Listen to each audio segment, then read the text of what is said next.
Alan Peter Cayetano. Sir? Lahat po ng nasa stage na to ay nagsalita tungkol sa corruption.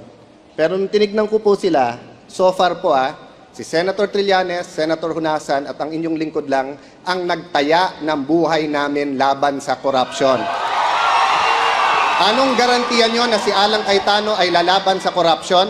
Bukod sa walang may hawak sa amin sa liig, walang malaking negosyante na pumapondo sa aming kampanya, sabihin nyo anong issue ng corruption sa ating bansa at wala doon si Alan Cayetano.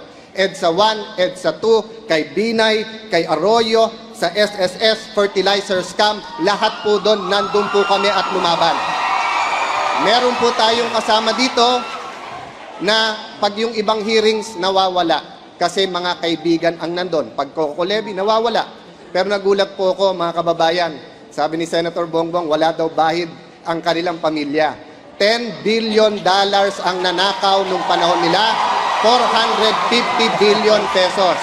Nung isang linggo lang po, nagulat ako, 205 million po niligay sa Napoles na mga NGO. Pork barrel po yon ng hindi ng tatay niya, pero siya.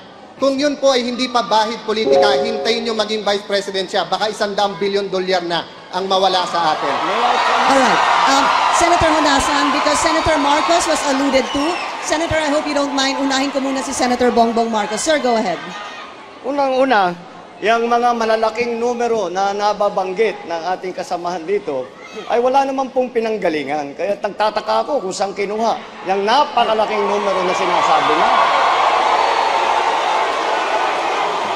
Pangalawa, nagtataka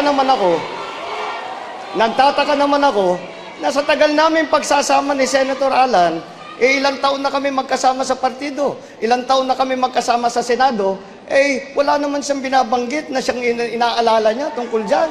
Bakit ngayon lang? Baka naman mapagsuspetsyahan siya na namumulitika. Tungkol po doon sa kaso ng PDAF na sinasabi niya, nasagot na po natin yan. At kung may ebidensya man kontra sa akin, alam natin, gagamitin po ng pamahalang ito. Dahil, you must remember, I am a Marcos and the President is an Aquino. Senator Cayetano? Because I was mentioned, can I rebut? Yes, you can, but Yes. okay, we'll give you a chance, sir.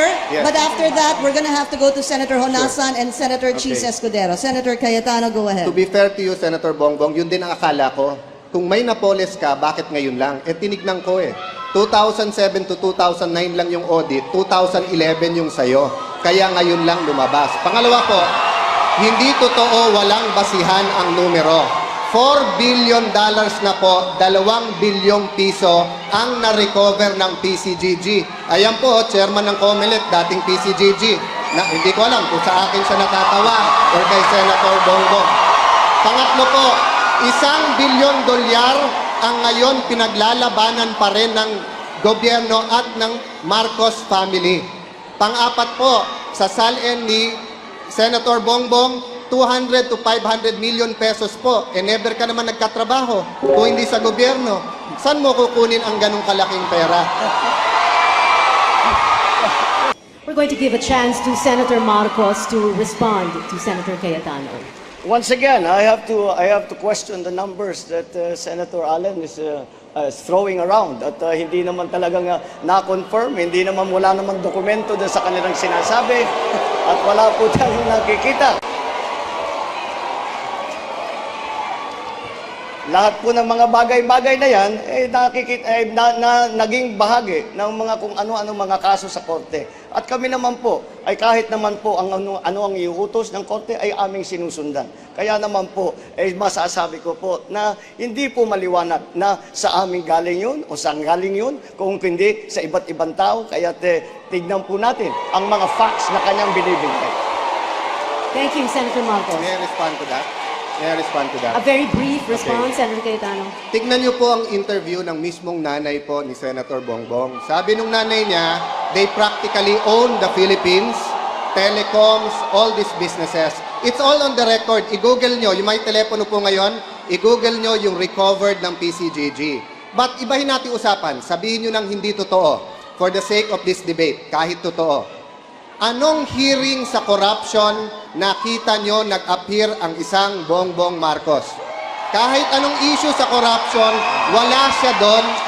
Kami daw namumulitika kasi nilalabanan namin ang corrupt. Madali po mga kababayan, madaling magsabi kami anti-corrupt.